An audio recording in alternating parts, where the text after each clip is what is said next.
menangkap penerapan pembelajaran dengan yang Ibu Maya kerjakan tadi luar biasa sekali. Semoga teman-teman bisa mengambil dari intisari yang kita bahas pada kesempatan kali ini. Bu Maya, terima kasih sekali atas waktunya berbagi bersama kami. Semoga bisa bermanfaat bagi teman-teman semuanya.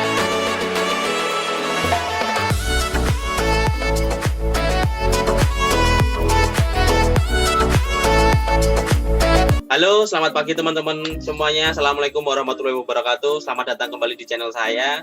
Terima kasih atas dukungan teman-teman sehingga channel ini terus berkembang dan terus bisa berbagi lah, sama-sama belajar, mungkin bisa menginspirasi bagi teman-teman semuanya. Pada kesempatan kali ini saya mendapatkan tamu kehormatan dari Duta Sains PPATK IPA sebelah Barat Indonesia, dari Aceh lebih tepatnya, Aceh Besar lebih jauh lagi.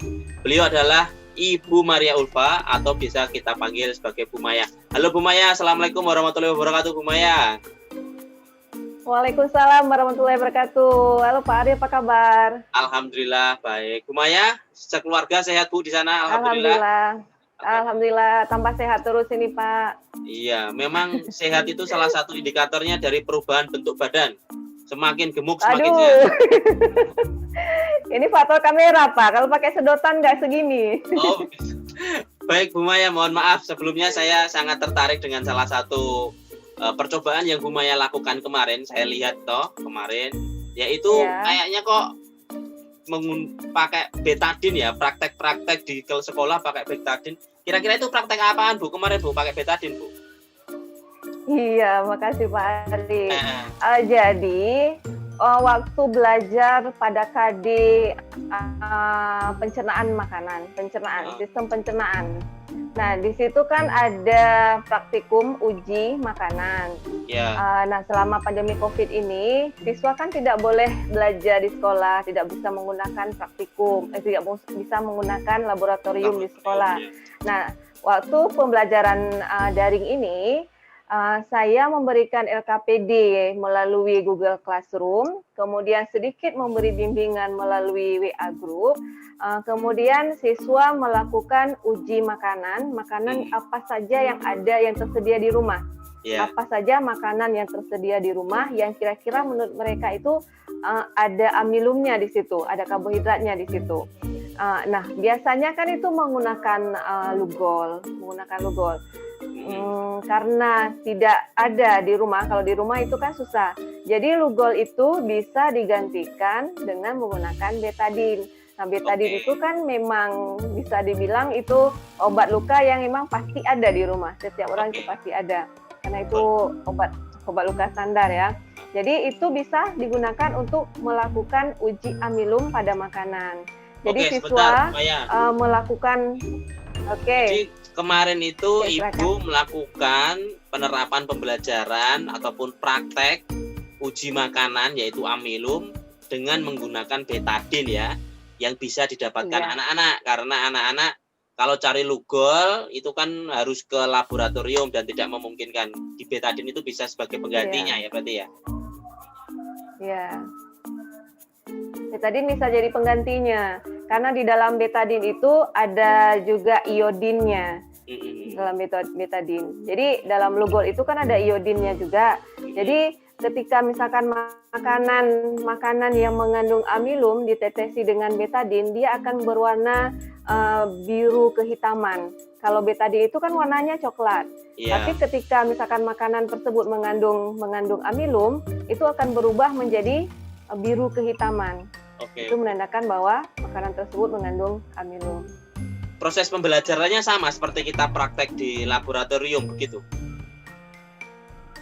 Sama persis seperti kita praktek di laboratorium. Cuma mungkin kalau praktek di laboratorium kan banyak uji makanan yang bisa dilakukan. Bisa uji glukosanya juga, bisa uji proteinnya juga. Cuman ini lebih terbatas karena cuma memanfaatkan betadine yang menggantikan iodin. Baik Bu, kemudian hasilnya ke anak-anak gimana? Setelah anak-anak coba, kemudian mereka bagaimana responnya? Ya, respon ke anak-anak ketika otomatis apapun mereka ketika mempraktikkan sesuatu, mereka pasti akan sangat senang, termotivasi, malahan belajarnya yang biasanya kalau cuma dikasih teori, mereka akan cepat bosan. Rata-rata akan malas mengunjungi aplikasi-aplikasi daring kalau misalkan cuma untuk membaca saja. Jadi dengan melakukan percobaan-percobaan tersebut, otomatis pengetahuan mereka bertambah, keterampilan mereka juga bertambah, sehingga mereka akan lebih termotivasi untuk belajarnya, dan itu otomatis memperbaiki psikologi mereka juga. Nah, psikologi itu kan nantinya akan berpengaruh ke imun ya kan. Imun itu yang memang sangat dibutuhkan pada masa pandemi COVID sekarang untuk melawan virus COVID. Oke. Jadi hasilnya seperti itu. Respon anak-anak terhadap penggunaan betadine dalam uji makanan dalam ini adalah zat amilum. Kendalanya apa, Bu, dalam penerapan pembelajaran seperti itu? Kendalanya itu beberapa siswa ada yang misalkan mereka mengujinya kebanyakan mengujinya pada kan karena di LKPD-nya saya menjelaskan ke mereka bahwa mereka boleh menggunakan bahan makanan apa saja yang ada di sekitar mereka. Jadi rata-rata ada yang menggunakan jambu, ada yang menggunakan mangga, bebas, ada yang menggunakan nasi, ada yang menggunakan roti, apa yang ada di sekitar mereka. Ada beberapa siswa yang malahan tidak menggunakan makanan yang mengandung amilum, tidak menggunakan sama sekali makanan yang mengandung amilum. Jadi misalkan mereka cuma melakukan ujinya pada buah-buahan aja, atau pada sayur-sayuran aja yang tidak mengandung karbohidratnya, tidak mengandung amilumnya. Nah, itu mereka kesulitan mengambil kesimpulannya karena tidak ada hasil ketika diteteksi dengan betadinnya, tidak sama mereka temukan perubahan apa-apa. Iya, sama warnanya karena memang tidak mengandung amilum bahan makanan yang mereka ujikan. Tapi akhirnya itu menjadi nanti menjadi hal yang baru bagi anak-anak. Mereka menemukan sendiri. Betul. Iya, betul. Jadi yang tidak menemukan itu mereka mengulang lagi dengan beberapa arahan dari saya, tapi saya tidak langsung memberikan coba ke nasi, coba ke roti, tidak saya berikan seperti itu. Saya cuma memberikan arahan-arahan sehingga mereka bisa menyimpulkan sendiri, oh mungkin ini ada karbohidratnya, ini ada amilumnya. Jadi setelah mereka buktikan dengan menguji dengan betadine tadi, ternyata betul yang mereka prediksikan itu, yang mereka sangka pertamanya mengandung amilum, ternyata memang betul setelah diuji dengan betadine tadi berubah menjadi warnanya biru kehitaman. Critical thinking-nya anak malah dapat dengan kejadian seperti itu ya. Mereka bisa berpikir loh kok ini bisa, ini kok nggak bisa, kan akhirnya kenapa ini bisa terjadi. Baik, Bu Maya, kesimpulan dari pembelajaran critical thinking-nya berkembang. Kesimpulan dari pembelajaran yang Bu Maya terapkan bagaimana, Bu? Kesimpulan dari pembelajaran yang telah saya terapkan, intinya itu pembelajaran sains itu sangat berbeda dengan pembelajaran yang non-sains ya, yang tidak menuntut adanya praktikum. Tapi kalau misalkan pembelajaran sains itu memang tidak bisa kita pungkiri, memang harus ada praktikum. Walaupun pada saat ini itu terkendala sarana dan prasarananya untuk melaksanakan praktikum. Jadi dengan mengembangkan kreativitas kita, dengan mengembangkan inovasi-inovasi kita, dengan memanfaatkan limbah yang ada di sekitar lingkungan siswa, itu malahan kita bisa membuat produk-produk percobaan baru untuk mengembangkan keterampilan proses sains siswa melalui percobaan-percobaan, melalui metode ilmiah, sehingga otomatis dengan sendirinya keterampilan abad 21 siswa itu terbentuk lebih bagus. Intinya apa? Tidak hanya pada siswa, sebenarnya semua orang itu, semua orang yang punya pikiran, yang masih sehat ya, pikirannya masih sehat, itu sebenarnya bisa mengembangkan kreativitasnya, critical thinking-nya, kolaborasinya, komunikasinya, semua bisa dikembangkan. Tapi sebenarnya selama ini mungkin yang bilangnya saya mungkin tidak bisa seperti itu sebenarnya mungkin terlalu terlena dengan fasilitas yang serba ada, atau terlalu manja dengan suguhan-suguhan yang semua serba ada.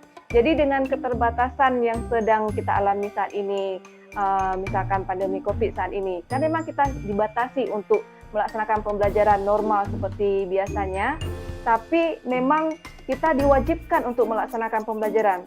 Artinya pandemi COVID-19 ini tidak memutuskan proses pembelajaran, tapi di mana kita dilatih untuk bisa mengatasi permasalahan-permasalahan dalam pembelajaran dengan critical thinking dan kreativitas tadi, problem solvingnya juga, inovasinya juga, sehingga semua keterbatasan itu bisa menjadi sebuah apa namanya ya, keterbatasan itu bisa dikembangkan menjadi sebuah syafaat gitu ya, bisa menghasilkan sebuah inovasi baru dalam pembelajaran sehingga otomatis pembelajarannya itu bisa terus berlanjut gitu Pak Ari. Bu Maya, saya menangkap penerapan pembelajaran dengan yang Ibu Maya kerjakan tadi luar biasa sekali. Semoga teman-teman bisa mengambil dari intisari yang kita bahas pada kesempatan kali ini. Bu Maya, terima kasih sekali atas waktunya berbagi bersama kami. Semoga bisa bermanfaat bagi teman-teman semuanya. Bu Maya sehat selalu, keluarganya. Di tengah pandemi ini dapatkan keberkahan, barokah, panjang, dan semoga kita bisa dapat kegiatan terus bersama bisa memberi lagi. Manfaat Pak ya. Iya benar, amin. Amin ya rabbal alamin. Baik Bu, terima kasih ya Bu. Nanti kalau ada pertanyaan jangan lupa Ibu berkenan untuk menjawab di kolom komentar.